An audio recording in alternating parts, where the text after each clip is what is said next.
FSN Radio. It's all about what's next. Go to financialsurvivalnetwork.com and sign up for your free weekly newsletter. You'll also get 3 free reports. The Financial Survival Network. It's all about what's next.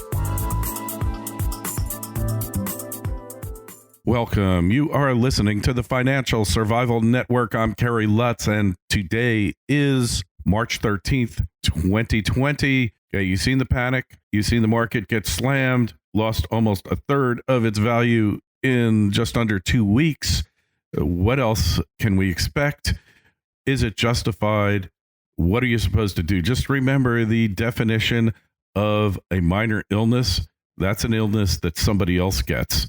If you get it, it's major. But can we keep this thing in perspective? Can we stop from panicking? Because human beings are wired to panic. Well, we'll figure that out. What's your thoughts? Let us know. Email us kl@kerrylutz.com. Well, Nick Santiago is with us. He was warning you about a major decline. I don't think even Nick, you thought it was going to be like this. Certainly not as fast and as intense. Maybe we've had a 2-week bear market. And once the panic dies out, and it'll be 2 reasons why it dies out. One, the flu will die out for the season. The coronavirus will die out, or the people will just get tired of it, and the emotional charge from the panic will pass, and then they just go, and you start resuming your normal life, one or the other. But what's your thoughts about what's going on here, Nick? Well, right now, I never thought in a million years we'd see the markets fall as fast as they have. Last time I was on your program, I just said we're getting a lot of warning signs, and the first time I've seen in a while I'm getting some short signals, and it was just basically because we had charts like Tesla, Virgin Galactic, Space. Yeah. These things went parabolic, and these companies don't even make any money. So when you see a lot of charts go parabolic like that, that's a warning sign. I even put it on my Twitter feed. I said, hey, these things are going parabolic, and all the years I've been doing this, that's a time where we need to go into a cautious stance. And what I did was I put out a bunch of put options, and I wasn't even outright shorting things. I just had a couple of plays. One, I was long volatility, which I did very well, but I actually closed that position out much, much too soon.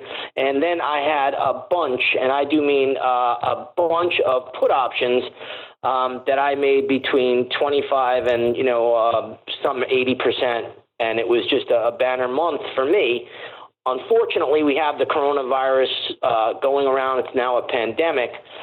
I hate to see markets do that. I never know what the catalyst is going to be in the market. I just know that there's something about to erupt. And all the years I've been doing this, I'll tell you, I never know the catalyst. I just know what the charts are telling me.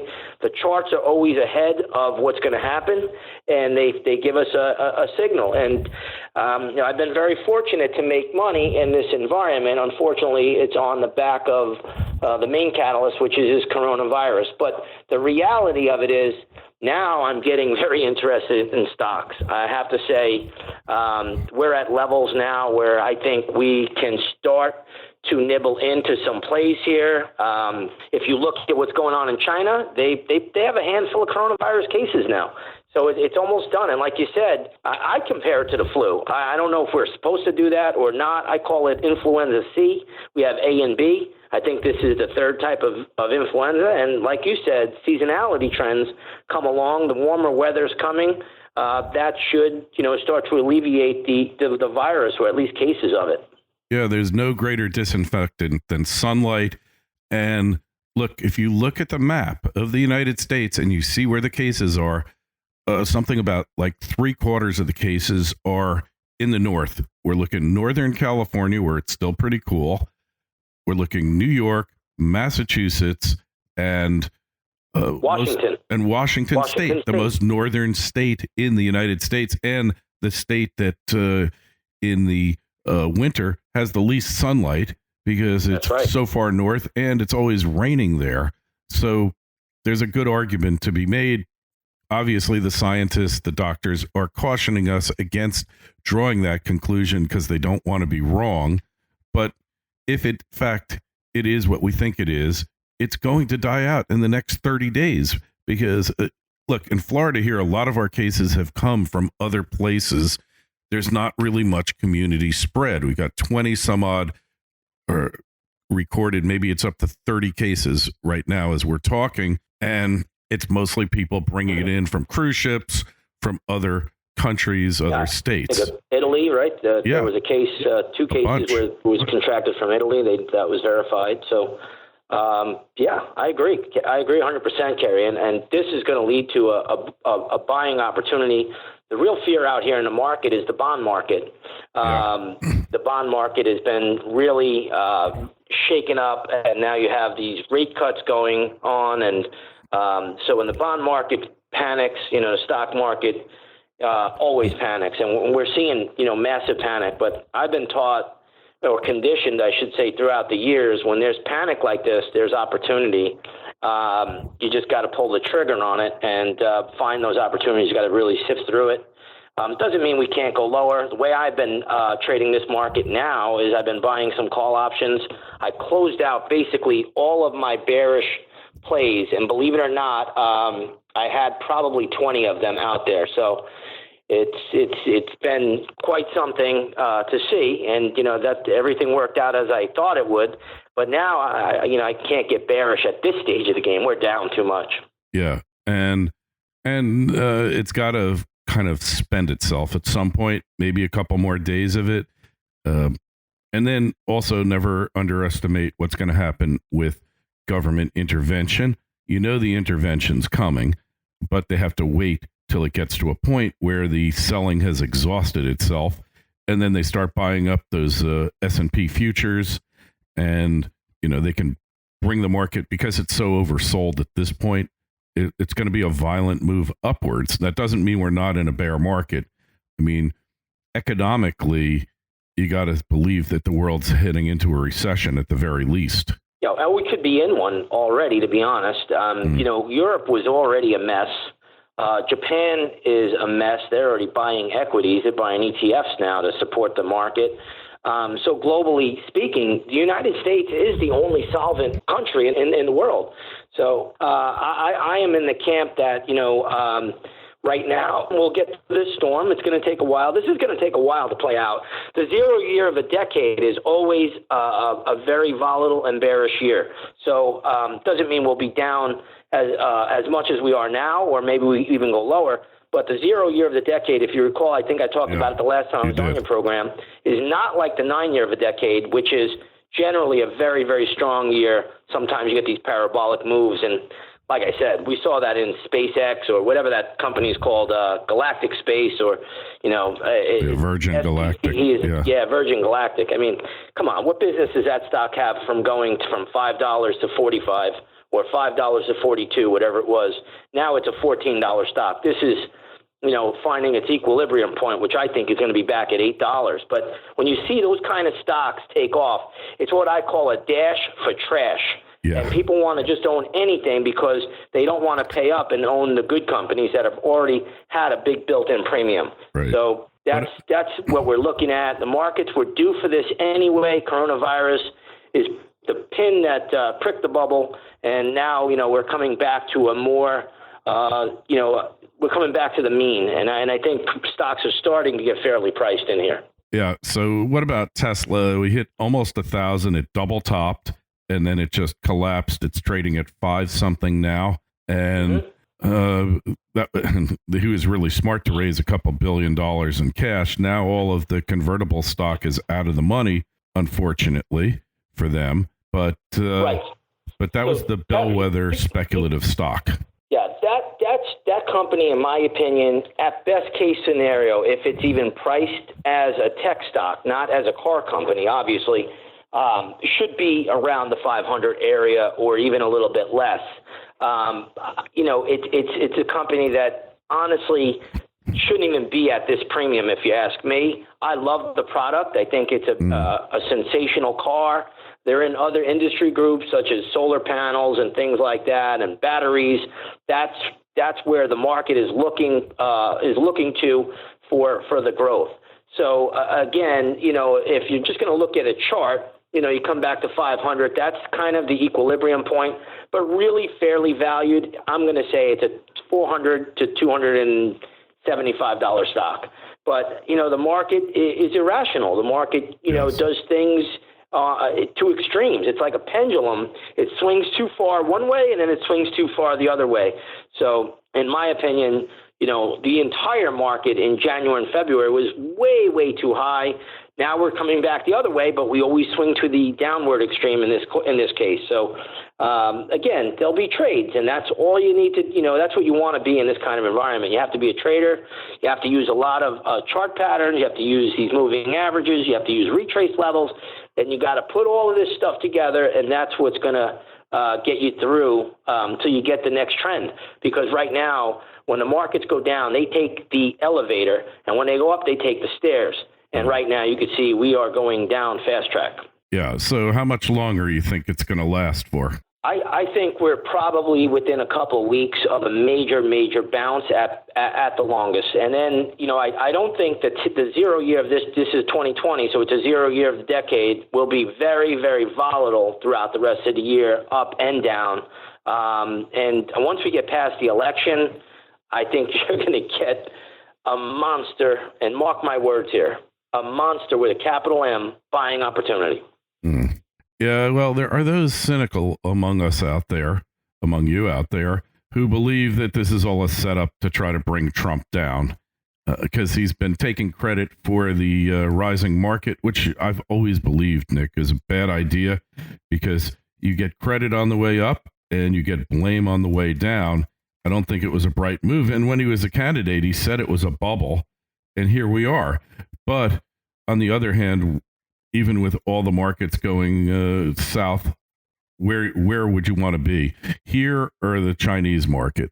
You want to be right here in the United States. We're the only economy that did not go negative rates. And I know the president is looking to do that. That is the worst thing you could ever do. So today, in fact, it's funny that we're bringing this up, but the ECB kept their key interest rate unchanged. Now, they've been negative rates, but I have to think that Christine Lagarde, who's now taken over as the ECB president and replaced Mario Draghi, is understanding that. I think she's meeting with people now that are saying, hey, negative rates have killed us because we have no supporting bond market now. And she is actually, by her keeping rates unchanged today, she has signaled to me that they are moving away from that. They will start to raise rates very shortly. So let's talk about a few things going on here, a few markets, different markets. And I know from my channel here, we haven't seen this kind of traffic, people tuning into our show. It's been 5-6 years since it was like this. So what about the gold market? Gold is under 1,600 right now. Silver is under $16. You have almost a 100 to 1 gold to silver ratio.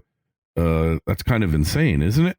It is. It is. But with that being said, silver is always the stepchild to gold. That's just the way it's been.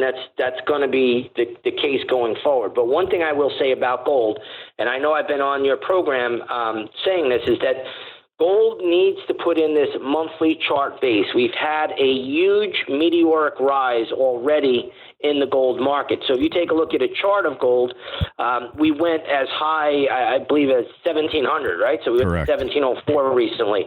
The top in gold was in 2011, and that was just around 1,923, if I remember correctly. Let me look. Yes, it was. So what happened was we went up into these retrace levels. So if you basically go and take the high pivot in 2011 to the low pivot that we made in gold, which was in 2015, and I believe that was at around 1045, you're going to see that gold went right up into a 618 retrace. It got very, very close to a 75 retrace. In fact, it did get to a 75 retrace at 1704, and it went 3/4 of that length, and now it's pulling back. So what gold has been doing, and I know it started to make a move on the back of fear, but what it's actually been doing since August of 2019, it's really consolidating. And it's consolidating for a monster move down the road. And how long is that? I think we're going to start to see it later this year. Gold will inflate with the stock market, and you're going to see gold take off to the upside, and I think it's going to be to new all-time highs. So will the mining stocks follow? And I've kind of got a number in my mind for when silver takes off, and that's when gold hits 1750, because it's midway between 1500 and 2000. It's enough for individual investors to start looking at the sector. What's your thought there? FSN Radio. It's all about what's next. Silver One Resources is an exploration and development company backed by strategic investors Eric Sprott and SSR Mining. At Silver One's Candelaria Mine project in Nevada, there is already a historic resource estimated at 127 million ounces of silver, which Silver One is developing and advancing. The company's Phoenix Silver project, located within the Arizona Silver Belt, is an early-stage exploration project on which native silver vein fragments have been discovered near surface. One grab sample assayed an astounding 14,688 ounces per ton. Yes, that's right, ounces, not grams. Silver One has tremendous exploration potential, is extremely leveraged to the price of silver, and is cashed up and poised to increase shareholder value. Silver One trades in New York under the ticker SLVRF and in Toronto under the ticker SVE. To learn more, go to silverone.com. That's silverone.com. The Financial Survival Network. It's all about what's next. So let's start with the mining stocks. In my opinion, the mining stocks, when I look at the chart, are getting sold off right now because everything is being sold off. You have margin calls going on. You have big institutions that are obviously going to collapse during this fall. And as the markets decline, you're getting the baby being thrown out with the bathwater. It's just the way it works. It happened also in 2008. Yeah. So if you just go look at a chart in 2008, when the market peaked out and it started to fall, gold fell too. Gold miners went from 55 down to 15. So, again, but one thing I'll say about the gold miners, when the stock market bottomed in March 2009, the gold miners had already bottomed in October of 2008, and nobody will tell you that. So they're a very, very good leading indicator of inflation or inflation returning to the marketplace. So again, I got in the stock market 1 week before the bottom in 2009. I was all 100% in on the market on the long side. I remember doing a radio program and a guy told me I was out of my mind. I remember. And I said, no, I'm not out of my mind. I said, because gold already bottomed in October of 2008. And now it's going to take off too, and that's the precursor. So again, gold miners right now are getting hit, but as soon as they bottom, they usually will tell us the stock market is not far behind. So it's a great leading indicator. I usually don't even tell anybody about that, and I revealed it right here for you. All right, we got your secret sauce here now, Nick. And one of them. All right, so let's look at oil. You've been bearish on it for years. So have all the other cycle investors that I have on the show. And right now, I don't even know what it's at. Honestly, I haven't been tracking it today. Right now it's at $31.40 a barrel. Like nobody makes money at that price. Very few producers can make any money at it, regardless what their in-the-ground costs are. Right. That's correct. I think $40 is probably the lowest that anybody can produce a profit. At 31.5 right now, nobody can produce a profit. But I can't get bearish oil at $31. It's just too low. We're still a fossil fuel economy. That's not going to change. So at 31, I wouldn't be overly bullish, but I cannot get bearish on oil at this stage. Yeah. So at some point, it's going to, the best cure for high prices is low prices. And, the best cure for low prices is low prices, right? I guess right. Is what I meant to say. And how to find a low in the oil market is pretty simple. You wait for a few of these energy companies to go bankrupt. Mm-hmm. And once that happens, the low is usually in oil. I've been trading oil forever. I was able to, in 2008, predict the top $2 from the high. And you know how I did that? I'm a Gans student, so I use WD Gans techniques that help me pinpoint the price. I teach this in my seminars.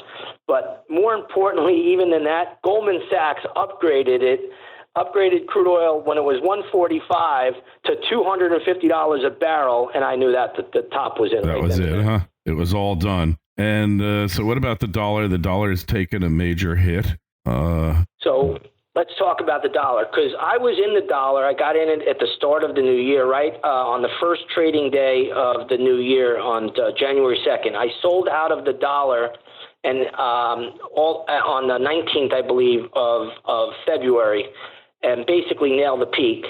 And then I did not expect it to sell off this much. I did expect a pullback, but I'm bullish the dollar again right now. I haven't gotten into it. I'm just waiting for it. But the last 3 days, the dollar has ripped to the upside. I still believe it's the ultimate currency. What did we call it? You call it the Taj Mahal of Baltimore. Right. And it still is the Taj. Well, it went up, on Thursday, 1.14. It retraced half of its losses. It's at 97.76.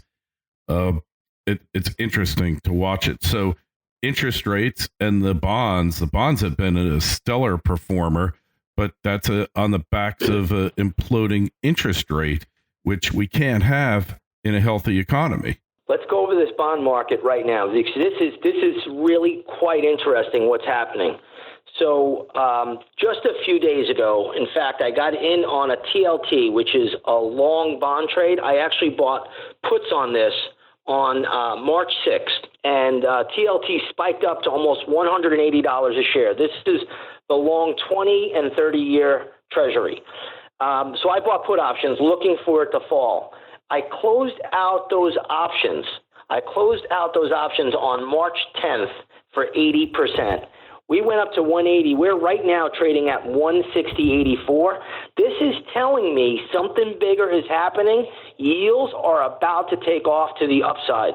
And the bond market, you're seeing selling coming out of the bond market. So it's a strange phenomenon that's going on right now, but you could just take a look at a TLT chart. It's a very easy way to track the bond market just using that ETF.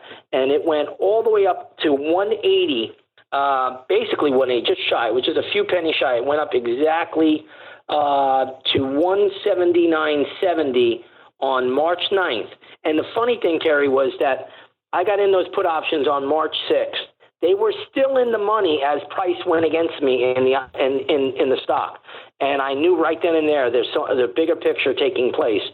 And I was able to capture 80% on that in just a few days. Wow. So that's remarkable. telling you, the market right now is telling me bond yields are starting. They're starting to creep up. And don't forget, we haven't even talked about the repo market. Right. But there's a lot going on there, right? The Fed was going to take some money away from the repo market in February. Now they've added that and added that money back and then some.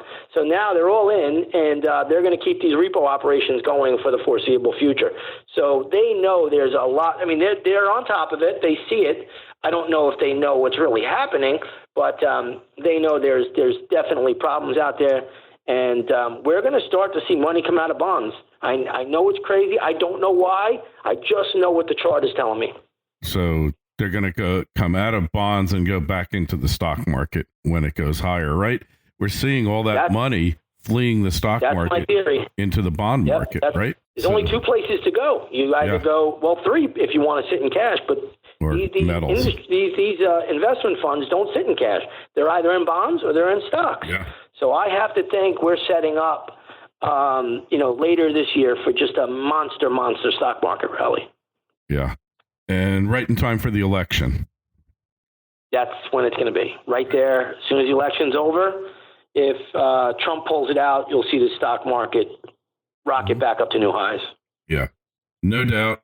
I'm not panicked at all. Well, one thing, the older you get, you've seen it all before. There's nothing new here, nothing new under the sun. And nothing new under the sun. What has been will be, and what has been done will be done. And that's the old book of Ecclesiastes. It tells you right then and there. You're and right. It's still relative today. Yeah, so when you're younger, it always seems like it's the end of the world. when you get older, it's like, okay, so what else is new? Really? They're a lot more cynical, skeptical of these moves. And so silver, though, like you said, the redheaded stepchild, it's getting slaughtered right now under $16. And when it makes it looks like it's also getting ready for that major move. Yes. So when silver starts to make its move, and that's we still got a little bit to go, but that's going to be a very, very good place, in my opinion, to invest. And I'm thinking now, with the way this market is sold off, and I just did these calculations 2 days ago, anywhere in the mid to low 14 level, start loading up on silver. Just start loading up on it. Just start getting, loading. I will be. So, I'll be back on your program, obviously, hopefully, God willing. I don't catch the coronavirus. 14 and a quarter, 14 and a half, load up on silver. Yeah, agreed. I definitely see it. If it gets down that low, it might very well. Well, think about it. Think about it at the moment. We're at 1575, right? Markets are still kind of deflating. Gold today, if you look at spot gold today, we're down 69 points right now. So, everything's deflating. The baby's being thrown out with the bathwater. Let it get there. These things have, like I said, it's a pendulum. They're extremes. They extreme to the upside, and they have extremes to the downside. It's just the way the market mechanism works. And again, when it's at 14 and a half, 14 and a quarter, somewhere there, I guarantee you most people will be fearful to jump in. But that's when you have to do it. Yeah. Yeah, well, when there's blood in the streets, right? When there's blood in the streets. A lot of people don't realize, but it wasn't all that long ago. I believe in 2011, silver went to $49, $49.82, just shy of $50. Think about it. Everybody wanted to own silver when it was $50, but nobody wanted to own it in 2008 when it was down at $8. Yeah. So it just gives you the market psychology is very difficult for most people. Most people want to jump in when everything's flying high and all the talk on the media is optimistic and bullish, but they don't realize the opportunities come when there's blood in the streets. And when everybody loves something, you want to run the other way. At least I do. I don't want to be on the same side of the boat when everybody's on it. Definitely not. Well, I think that pretty much sums it up. So go take a look at inthemoneystocks.com. That's Nick's site. And just tell us what we'll see there, Nick. Yeah, come on over. Check out our services. My service is called Bullseye Trading and Bullseye Options. Right now, Bullseye Trading is up, I think, 40% for the year. Bullseye Options, I'm up almost 500%. So come check it out. It's all there. Everything is documented for you. You get our text alerts. You get all of my trade setups, everything that I'm looking at. I just put out a new trade just a little while ago. I bought the Chinese stock market, large caps, if you could believe it. And I did it via call options. I'm giving that one out right now, telling everybody. But this is the kind of market that it's for traders. So again, the buy and hold is going to be over for a little while, but there's going to be some great trading opportunities out here throughout 2020. All right. Hey, any questions, comments? What do you think the market's heading? Have we hit the bottom yet? I think we're going to hit the bottom a lot faster than anyone thinks. Right now, everybody thinks it's just the elevator shaft and the car going down into the mine 3 miles deep, and you don't know it's there until you bump on the bottom. But I think maybe we have to get a touch under that 20,000 on the Dow, and all of a sudden, right? So be on the lookout. Be ready. Email us, kl@kerrylutz.com, Twitter feed @KerryLutz, Facebook page is Financial Survival Network, and find our regular site, financialsurvivalnetwork.com. Make sure you sign up for our newsletter. Nick, always a pleasure. Thanks so much for joining us. We'll talk to you again real soon. Thank you, Kerry. Can't wait to be back. FSN Radio. It's all about what's next. Go to financialsurvivalnetwork.com and sign up for your free weekly newsletter. You'll also get 3 free reports. The Financial Survival Network. It's all about what's next.